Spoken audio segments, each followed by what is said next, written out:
तो शुरुआत में हम देखते हैं कि जॉश नाम का एक आदमी अपने कुछ दोस्तों के साथ मिलकर एक अरबपति के पेंट हाउस से 20 मिलियन चोरी करने का प्लान बना रहा है। लेकिन हैरानी की बात यह है कि इनमें से किसी ने जिंदगी में कभी एक पेन तक नहीं चुराया था।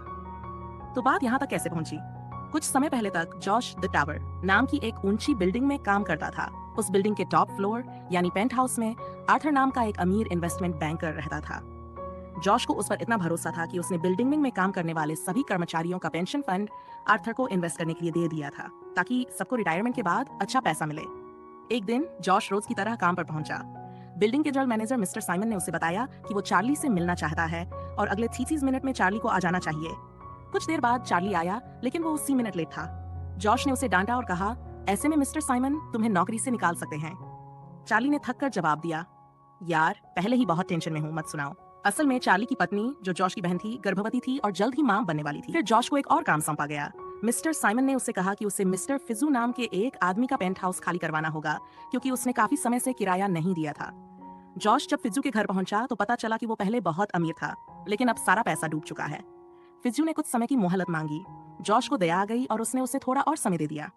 शाम को जब जॉश घर लौट रहा था तो बिल्डिंग के डोरमैन लेस्टर ने उसे बताया कि वह अगले साल रिटायर होने वाला है, क्योंकि उसने अपना सारा पैसा बहुत समझदारी से आर्थर को इन्वेस्ट करने के लिए दे दिया है। इसके बाद जॉश और लेस्टर ने देखा कि बिल्डिंग के बाहर एक गाड़ी पिछले 2 दिनों से खड़ी है। तभी अचानक उस गाड़ी के आसपास से कुछ लोग निकलते हैं और जॉश को शक होता है कि बिल्डिंग में चोरी होने वाली है। वह तुरंत लेस्टर से कहता है कि दरवाजा बंद कर दो। जॉश भागकर अंदर जाता है और सबके सामने कोड ब्लैक चिल्लाता है। इसका मतलब होता है इमरजेंसी। सभी लोग सीसीटीवी कैमरे देखने लगते हैं, लेकिन उन्हें कोई संदिग्ध नजर नहीं आता। अभी खबर आती है कि किसी ने आर्थर को अगवा कर लिया है। जॉश तेजी से उसे बचाने के लिए दौड़ता है, लेकिन तभी एक औरत उसे रोककर जोर से धक्का देती है, जिससे वह गिर पड़ता है। उसी समय एक ट्रक सड़क पर पलट जाता है। समझाने की कोशिश करता है कि आर्थर निर्दोष है और कुछ लोग उसे जबरदस्ती ले जा रहे हैं। तभी वह औरत अपना परिचय देती है। उसका नाम है एजेंट क्लेयर डेनिम और वह एक सरकारी अफसर है। वह बताती है कि आर्थर असल में पुलिस से भाग रहा था। अब एक बड़ा राज सामने आता है। आर्थर ने करोड़ों का घोटाला किया है और इसी वजह से उसकी सारी संपत्ति फ्रीज कर दी गई है। जब जॉश बिल्डिंग लौटता है तो वो सबको बताता है कि आर्थर ही वो आदमी था जिसे उन्होंने अपनी पेंशन का पैसा इन्वेस्ट करने को दिया था। अब जब सबको घोटाले के बारे में पता चलता है तो सब बहुत गुस्से में आ जाते हैं, क्योंकि उनका पैसा डूब चुका है। आर्थर कुछ देर बाद खबर आती है कि आर्थर को 1.5 मिलियन की बेल देकर छोड़ा गया है, लेकिन वह अब अपने ही पेंट हाउस में कैद है। FBI की इजाजत के बिना वह कहीं नहीं जा सकता। एजेंट क्लेयर कहती है, अब ये पेंट हाउस किसी हाई सिक्योरिटी जेल से कम नहीं है। वह आर्थर से उसकी खास गाड़ी के बारे में पूछती है, एक मनीन 663 की फेरारी 250 GT, जो पहले स्टीव मैकवीन के पास थी। आर्थर बताता है कि उसने इसे $1 मिलियन में खरीदा था और अब इसकी कीमत 10 मिलियन से भी ज्यादा है। जाने से पहले आर्थर जॉश से कहता है कि खाना उसके लिए ऊपर भिजवा देना, क्योंकि अब वह बाहर नहीं जा सकता। बाद में जॉश क्लेयर से पूछता है, क्या आर्थर सच में गुनहगार है और हम सबको अपना पैसा कैसे वापस मिलेगा? क्लेयर कहती है, सबसे अच्छा यही होगा कि तुम सबको कहो कि आर्थर गुनहगार है। जब जॉश घर लौट रहा होता है तो वह देखता है कि कुछ पुलिस वाले उसके बचपन के दोस्त स्लाइड को पकड़कर ले जा रहे हैं। स्लाइड काफी समय से गलत कामों में लगा हुआ था, इसलिए जॉश ने इस बात पर ज्यादा ध्यान नहीं दिया। कुछ समय बाद हम देखते हैं कि लेस्टर अकेले ट्रेन की पटरियों की ओर बढ़ रहा है। कुछ घंटे बाद जॉश को एक कॉल आता है और वह सीधे हॉस्पिटल पहुंचता है। वहां चार्ली बताता है कि लेस्टर ट्रेन के सामने कूदने ही वाला था, लेकिन ऐन वक्त पर एक पुलिस वाले ने उसे खींच लिया और उसकी जान बच गई। जब जॉश लेस्टर से मिला तो लेस्टर ने कहा, मैंने अपनी जिंदगी की पूरी जमा पूंजी 3 साल्स कुछ महीने पहले आर्थर को इन्वेस्ट करने को दिए थे, लेकिन अब सब कुछ लूट गया। अब जॉश का गुस्सा बढ़ चुका था। वह सीधा पेंट हाउस की ओर निकला ताकि आर्थर से सवाल कर सके, लेकिन चार्ली ने उसे रोकते हुए कहा कि अभी ऊपर नहीं जा सकता। उसी समय फिजू वहां पहुंचा और उसने बताया कि अब उसे जेल जाना पड़ेगा और उसकी पत्नी बच्चों को लेकर उसे छोड़ चुकी है। तभी जॉश को याद आया कि फिजू पहले स्टॉक मार्केट में काम करता था, तो उसने पूछा, आर्थर को कब पता चला कि उसका पैसा डूब गया है? फिजू ने जवाब दिया, उसे शायद 1 साल पहले ही पता चल गया होगा। जॉश ने अगला सवाल किया, तो फिर उसने 2 महीने पहले लेस्टर से 3 सेंट क्यों लिए? फिजू बोला, शायद अपनी ऐश की जिंदगी जीने के लिए, और क्या। अब चार्ली ने जॉश को ऊपर जाने की इजाजत दे दी। FBI से कह दिया गया कि जॉश ब्रेकफास्ट का ऑर्डर लेने आया है। जॉश सीधा आर्थर के सामने गया और पूछा, तुमने लेस्टर से पैसे क्यों लिए? आर्थर ने ठंडे स्वर में कहा, मैंने उसके पैसे इन्वेस्ट किए, उस पर एहसान किया। चार्ली ने झट से कहा, कल रात लेस्टर ट्रेन के आगे कूद गया था। यह सुनकर जॉश गुस्से से कांपने लगा। उसने एक गोल्फ क्लब उठाया और आर्थर की बेशकीमती फेरारी की ओर बढ़ गया। आर्थर डर गया और बोला, कोई ऐसा काम मत करना जिसकी भरपाई न हो सके। लेकिन जॉश ने कहा, क्या तुम्हें वाकई फर्क पड़ता है? आर्थर बोला, बिल्कुल फर्क पड़ता है। इस वक्त मुझे बहुत बुरा लग रहा है। जॉश चिल्लाया, घंटा बुरा लग रहा है, तूने ये भी नहीं पूछा कि लेस्टर जिंदा है या मर गया। और फिर उसने गोल्फ क्लब से फेरारी का शीशा तोड़ डाला। बाद में मिस्टर साइमन ने जॉश और उसके दोस्तों को अपने ऑफिस बुलाया। उसने कहा, मुझे फर्क नहीं पड़ता कि आर्थर ने कितना पैसा चुराया, लेकिन जो तुम लोगों ने किया वो बिल्कुल गलत था। और इसी के साथ साइमन ने सबको नौकरी से निकाल दिया। जाते जाते जॉश ने मिस लवका को उसके लॉ एग्जाम के लिए ऑल द बेस्ट कहा। फिर वह बाकी स्टाफ को अलविदा कहकर बिल्डिंग से चला गया। उस रात जॉश की मुलाकात एजेंट क्लेयर से एक क्लब में होती है। बातचीत के दौरान जॉश ने क्लेयर से कहा, मैं अपने स्टाफ को उनकी मेहनत की कमाई वापस दिलाना चाहता हूँ। जब जॉश जाने को हुआ तो क्लेयर ने मुस्कुराते हुए पूछा, क्या तुम मेरे साथ शराब पीने चलोगे? कुछ समय बाद दोनों शराब के नशे में चूर थे।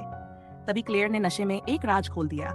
मुझे ये नहीं कहना चाहिए, लेकिन आर्थर ने अपनी संपत्ति में से $20 मिलियन छुपा रखे हैं और अब तक FBI को वो नहीं मिले हैं। ये सुनकर जॉश के होश उड़ गए। जैसे ही क्लेयर चली गई, जॉश का दिमाग तेजी से एक योजना पर काम करने लगा। अगले दिन जॉश अपने पुराने ऑफिस पहुंचा, जहां से वह अपनी एक पुरानी नोटबुक लेने गया। फिर वह चार्ली, एनरिक और फिजू को अपने घर बुलाता है। वहां वह उन सबके सामने अपनी योजना रखता है। आर्थर ने कुछ समय पहले अपने पेंट हाउस में मरम्मत करवाई थी। मुझे पूरा यकीन है कि उसने वो $20 मिलियन उसी पेंट हाउस के अंदर कहीं छुपा रखे हैं। हो सकता है वो तिजोरी किसी दीवार के अंदर हो। इतनी सफाई से छुपाई गई कि FBI को भी नहीं मिली। अब जॉश का प्लान था कि वह खुद और उसके साथी मिलकर उस तिजोरी को चोरी करें। एनरिक और फिजू तुरंत तैयार हो जाते हैं, लेकिन चार्ली उठकर जाने लगता है, तुम सब भूल जाओ ये सब। हम में से किसी ने कभी चोरी नहीं की।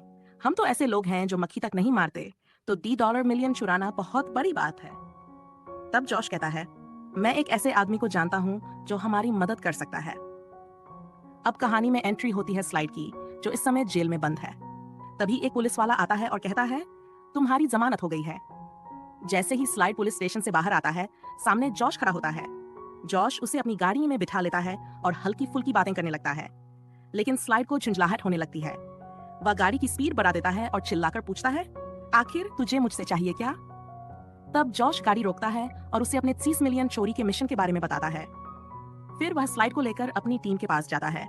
वहां जॉश बाकी सबको स्लाइड से मिलवाता है और कहता है, जब स्लाइड को यह पता चला कि जॉश की टीम के किसी भी सदस्य ने कभी कोई चोरी नहीं की है, तो उसने इस मिशन में उनका साथ देने से इनकार कर दिया। उसने कहा, चोरी करना बच्चों का खेल नहीं है। इसमें कई बार चीजें इतनी उलझ जाती हैं कि उनसे निकलना आसान नहीं होता। ये नौसिखियों के बस की बात नहीं है। जॉश ने विनम्रता से जवाब दिया, इसीलिए तो तुम्हें साथ लाए हैं, ताकि हम तुमसे सीख सकें। हमें भी अपनी तरह एक्सपर्ट बना दो। इस पर स्लाइड ने उन्हें एक परीक्षा दी।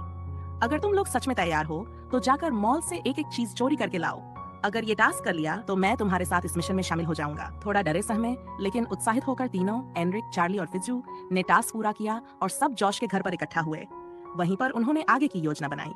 जॉश ने समझाया कि कैसे वे टावर की सुरक्षा प्रणाली, कैमरों और गार्ड से बचते हुए पेंट हाउस के अंदर घुसेंगे। पर तभी अचानक दरवाजे पर एजेंट क्लेयर ने दस्तक दी। सबने तुरंत अपने अपने तरीके से छिपने की कोशिश की। क्लेयर ने जॉश को एक अहम बात बताई। अगले हफ्ते आर्थर को अदालत बेगुनाह मानने जा रही है और उसने तुम्हारे खिलाफ फरारी का शीशा तोड़ने का केस दर्ज कराने का फैसला किया है। लेकिन अगर तुम मुझसे माफी मांग लो तो वह केस वापस ले सकता है। अब जॉश पेंट हाउस में घुसने का मौका नहीं छोड़ना चाहता था, इसलिए वह आर्थर से माफी मांगने चला गया। जब क्लेयर जॉश को घर छोड़ने आई तो उसने जॉश को वो CCTV फुटेज दी जिसमें जॉश आर्थर की फरारी का शीशा तोड़ता दिख रहा था। पेंट हाउस से निकल रही थी, तभी आर्थर ने उससे पूछा, क्या तुम शनिवार की रात मेरे साथ बाहर चलोगी? क्लेयर ने खुशी खुशी हामी भर दी। जब जॉश घर पहुंचा तो उसकी टीम नाराज थी, क्योंकि वह एक FBI एजेंट को डेट करने वाला था। पर जल्द ही सबका ध्यान वापस मिशन की योजना पर चला गया। अब स्लाइड ने उस तिजोरी को खोलने में मुश्किल आएगी। मैंने कभी इतनी हाई सिक्योरिटी वाली तिजोरी में चोरी नहीं की। हमें कोई ऐसा चाहिए जो ऐसी तिजोरियों को खोलना जानता हो। तभी जॉश को ओडेसा की याद आई, जो टावर में काम करती थी और तिजोरियों की मरम्मत जानती थी। जॉश ने जाकर ओडेसा से मुलाकात की और उसे वही तिजोरी दिखाई। उसने पूछा, क्या तुम इसे खोल सकती हो? ओडेसा ने तिजोरी को देखकर कहा, इसमें कई स्पिंडल लगे हैं, लेकिन अगर मुझे फोकस करने दो तो मैं इसे ज़ेड नट में खोल सकती हूँ। इसके बाद स्लाइड ने उससे तिजोरी खोलने की ट्रेनिंग लेनी शुरू कर दी। अगली सुबह जोश और एनरिक के टावर पर नजर रख रहे थे।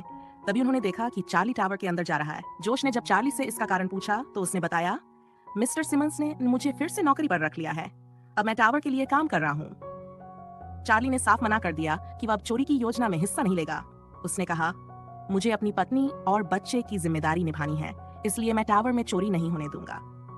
उधर एजेंट क्लेयर को सूचना मिली कि आर्थर की कोर्ट सुनवाई अब थैंक्सगिविंग के दिन होगी। साथ ही आर्थर ने यह भी कहा कि जोश ने माफी तो मांग ली, लेकिन मैं फिर भी उसके खिलाफ केस करूंगा।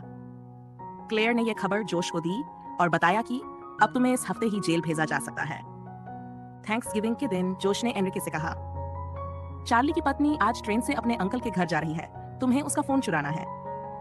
इधर चार्ली टावर में ड्यूटी बांध रहा था और उधर एनरिके ने जाकर चार्ली की पत्नी का फोन चुरा लिया। उसी समय आर्थर को उसके पेंट हाउस से कोर्ट ले जाया जा रहा था। एनरिके जैसे ही फोन लेकर लौटा, अचानक जोश ने देखा कि स्लाइड सूट बूट पहनकर टावर की ओर जा रहा है। ये तो प्लान में था ही नहीं। जोश को शक हुआ, स्लाइड हमें धोखा देकर अकेले सारा पैसा चुराना चाहता है। उधर टावर में चार्ली को उसकी पत्नी का एक झूठा मैसेज मिला कि उसका बच्चा अभी पैदा होने वाला है। वह घबरा गया और फौरन टावर छोड़कर निकल गया। चार्ली के जाते ही जोश और उसकी टीम मिशन पर लग गई। वे चुपचाप टावर में घुस गए। इसी दौरान स्लाइड सूट बूट पहनकर मिस्टर सिमंस के ऑफिस में पहुंचा। उसने झूठ बोला, मैं बैंक की तरफ से आया हूं पेंट हाउस में मरम्मत का काम देखने। तभी ओडेसा एक बर्थडे केक लेकर आई और स्टाफ किसी का जन्मदिन मनाने में लग गया। उसी समय जोश और उसके साथियों ने देखा कि स्लाइड मिस्टर सिमंस को लेकर लिफ्ट में जा रहा है। वे तीनों सीढ़ियों से ऊपर दौड़े। जैसे ही स्लाइड फिजू के अपार्टमेंट में पहुंचा, उसने मिस्टर सिमंस को एक अलमारी में बंद कर दिया। उधर ओडेसा केक लेकर पेंट हाउस के बाहर खड़े FBI एजेंट के पास पहुंची, पर एजेंट को चॉकलेट से एलर्जी थी, तो ओडेसा ने उस पर हमला करके बेहोश कर दिया। उधर स्लाइड जैसे ही लिफ्ट में घुसा, जोश और उसकी टीम ने लिफ्ट को बंद कर दिया, लेकिन स्लाइड ने लिफ्ट की छत खोलकर ऊपर चढ़ना शुरू कर दिया। इस बीच जोश और उसकी टीम पहले ही पेंट हाउस में घुस चुकी थी। उन्होंने सभी CCTV कैमरे ब्लॉक कर दिए और तेजी से तिजोरी की तलाश शुरू कर दी। कुछ ही देर में जोश को एक दीवार मिली जो अंदर से खोखली थी। वह तुरंत उत्साहित हो गया और उस दीवार को तोड़ना शुरू कर दिया। जैसे ही स्लाइड ने पीछे से जोश पर बंदूक तानी, ओडेसा ने तुरंत पलटकर स्लाइड के सिर पर बंदूक रख दी। उसी मौके पर फिजू ने स्लाइड की बंदूक छीन ली। अब स्लाइड काबू में था और ओडेसा तिजोरी खोलने में लग गई। इसी दौरान एजेंट क्लेयर आर्थर को कोर्ट लेकर पहुंची, लेकिन वहां बताया गया कि कोर्ट आज बंद है और जज छुट्टी पर हैं। क्लेयर को तुरंत शक हुआ कि कुछ गड़बड़ है। वह फौरन आर्थर को लेकर टावर की ओर लौट चली। उधर टावर में चार्ली भी वापस लौट आया। उसे यह एहसास हुआ कि उसे झूठी खबर देकर गुमराह किया गया था। उसकी पत्नी अस्पताल में थी ही नहीं। चार्ली ने सिक्योरिटी रूम में जाकर पूछा कि क्या जोश अंदर आया है, मगर किसी ने उसे नहीं देखा था। इस बीच ओडेसा ने आखिरकार तिजोरी खोल ली, लेकिन तिजोरी एकदम खाली थी। ये देखकर सभी चौंक गए। गुस्से में स्लाइड ने फिर से अपनी बंदूक फिजू से छीनने की कोशिश की। इसी हाथापाई में गोली चल गई, जो सीधा पास खड़ी फरारी कार पर जा लगी। जॉश को कुछ शक हुआ। उसने कार का पेंट कुरेद कर देखा और हैरान रह गया। पूरी गाड़ी सोने की बनी हुई थी। फिजू ने अनुमान लगाया कि इसकी कीमत करीब 4.5 मिलियन होगी। अब टीम ने तय किया कि इस कार को चुराया जाएगा, लेकिन इसे सीधे टावर से बाहर ले जाना नामुमकिन था। तभी जॉश को आइडिया आया टावर की खिड़कियों की सफाई के लिए इस्तेमाल होने वाली विशाल क्रेन का। उसने एनरिक को क्रेन नीचे लाने को कहा। टीम ने पेंट हाउस का बड़ा शीशा हटाया और कार को क्रेन के जरिए बाहर निकालने की तैयारी शुरू कर दी। उधर रास्ते में क्लेयर ने आर्थर से कहा कि उसे लगता है उसके घर में चोरी हो रही है और किसी ने जानबूझकर गलत तारीख देकर उसे टावर से बाहर भेजा था। पेंट हाउस में टीम ने गाड़ी को खिड़की से बाहर धकेला और क्रेन के जरिए धीरे धीरे फिजू के अपार्टमेंट की मंजिल तक उतारने लगे। लेकिन तभी पेंट हाउस के बाहर बेहोश पड़ा FBI एजेंट होश में आ गया और दरवाजा पीटने लगा। जॉश ने फिजू से कहा कि वह जल्दी से गाड़ी को अंदर खींच ले, लेकिन फिजू घबरा गया। जॉश और स्लाइड रस्सी के सहारे नीचे उतरने लगे। नीचे फिजू कार को अंदर खींचने की कोशिश कर रहा था, लेकिन वह फिसलकर कार के साथ हवा में लटक गया। उसी समय जॉश और स्लाइड नीचे पहुंचे और जॉश ने एन वक्त पर उसका हाथ पकड़कर उसे बचा लिया। उधर क्लेयर की गाड़ी ट्रैफिक में फंस गई थी, तो एक पुलिस वाले ने उन्हें पार्क के ऊपर से घूमने का रास्ता बताया। इस बीच जॉश और स्लाइड ने कार को हुक कर अंदर खींच लिया। तभी चार्ली भी वहां पहुंच गया। वह गुस्से में था क्योंकि जॉश अपनी जान जोखिम में डाल रहा था सिर्फ एक गाड़ी के लिए। लेकिन जब जॉश ने बताया कि गाड़ी पूरी सोने की बनी है और उसकी कीमत 45 मिलियन है, तो चार्ली भी इस प्लान में शामिल होने को तैयार हो गया। अब उन्होंने सोचा कि इस कार को लिफ्ट से कैसे नीचे ले जाया जाए। एनरिक ने लिफ्ट को ठीक उनके फ्लोर के नीचे रोका। जॉश गाड़ी की चाबी ढूंढ रहा था कि तभी उसे एक नोटबुक मिली, जिसमें आर्थर के सभी गुनाहों का पूरा कच्चा चिट्ठा लिखा था। जॉश ने वह डायरी अपने पास रख ली और टीम ने मिलकर कार को लिफ्ट के ऊपर रखने की तैयारी कर ली। इसी बीच क्लेयर अपने साथियों और आर्थर को लेकर तेजी से टावर में दाखिल हो गई। उधर जॉश और उसकी टीम लिफ्ट की छत पर खड़े थे। तभी एनरिक ने बताया कि सिक्योरिटी कंट्रोल अब उसके हाथ से निकल चुका है और लिफ्ट अचानक तेजी से नीचे जाने लगी। लिफ्ट रुकी और FBI एजेंट्स आर्थर के साथ उसमें चढ़ गए। अब लिफ्ट ऊपर की ओर बढ़ रही थी। जॉश डर गया कि कहीं पेंट हाउस तक पहुंचने से पहले कार छत से टकराकर नष्ट न हो जाए, लेकिन गाड़ी किसी तरह बच गई। जॉश ने स्लाइड से पूछा कि उसने अपना ट्रक कहां पार्क किया है। फिर उसने लेस्टर को फोन कर बताया कि प्लान में बदलाव है, अब गाड़ी को किसी भी हाल में टावर से बाहर निकालना है। उधर जब आर्थर और एजेंट्स पेंट हाउस पहुंचे तो वहां फरारी गायब थी। सभी हैरान रह गए। तभी क्लेयर ने आर्थर पर आरोप लगाया कि उसने इस दीवार में बनी तिजोरी की जानकारी एफबीआई से छुपाई थी। अब उसकी बेल खत्म हो चुकी थी। उसे हिरासत में ले लिया गया। क्लेयर सिक्योरिटी रूम में गई और वहां देखा कि एक ट्रक तेजी से टावर से बाहर निकल रहा है। उसे समझते देर नहीं लगी कि फरारी उसी ट्रक में है। लेस्टर ट्रक को भीड़ से निकालते हुए भगाने लगा, लेकिन जल्द ही पुलिस ने उसे चारों तरफ से घेर लिया। जब ट्रक खोला गया तो वह एकदम खाली था। क्लेयर ने लेस्टर से पूछा कि उसके साथी कहाँ हैं, लेकिन लेस्टर मासूम बनते हुए बोला, कौन साथी? मैं तो बस यूं ही घूमने निकला था। कुछ ही देर में एफबीआई ने जॉश और उसकी टीम को गाड़ी चुराने के शक में गिरफ्तार कर लिया। अब सभी को आर्थर के साथ पुलिस स्टेशन ले जाया जा रहा था। रास्ते में आर्थर ने घमंड से कहा कि वह जल्द ही पेंट हाउस लौट आएगा, लेकिन जॉश और उसकी टीम सालों जेल में सड़ेंगे। तभी जॉश ने अपना तुरुप का पत्ता दिखाया, वह नोटबुक जिसमें आर्थर के सारे गुनाह दर्ज थे। आर्थर घबरा गया और तुरंत 10 मिलियन देने का ऑफर दे बैठा, मगर एनरिक ने हंसते हुए कहा, टावर में टिप देना मना है। बाद में एफबीआई ऑफिस में एक नई वकील लवांका आई। उसने बताया कि वह जॉश और उसकी टीम की वकील है और उसने 3 दिन पहले ही लॉ एग्जाम पास किया है। लवांका ने वो नोटबुक एफबीआई को सौंप दी और शर्त रखी कि उसके क्लाइंट्स को रिहा किया जाए। पुलिस ने उसकी शर्त मान ली, लेकिन जॉश को 2 साल की सजा हुई, जिसे वह खुशी खुशी मान गया। अंत में स्लाइड, एनरिक, फिजू और ओडेसा टावर की छत पर गए और स्विमिंग पूल का कवर हटाया। गाड़ी वहीं छुपाई गई थी। चार्ली अब अपनी पत्नी और नवजात बेटी के साथ था। आर्थर को उम्र कैद की सजा मिली और जॉश को केवल 2 साल। कुछ दिन बाद टावर के हर स्टाफ के घर के बाहर एक एक डब्बा पहुंचा। जब उन्होंने खोला तो उसमें फरारी के सोने से बने हिस्से थे और सब खुशी से झूम उठे। उधर जेल में भी 2 साल की सजा काटता जॉश मुस्कुरा रहा था। वीडियो पसंद आई हो तो लाइक करें, चैनल सब्सक्राइब करें। मिलते हैं अगली वीडियो में।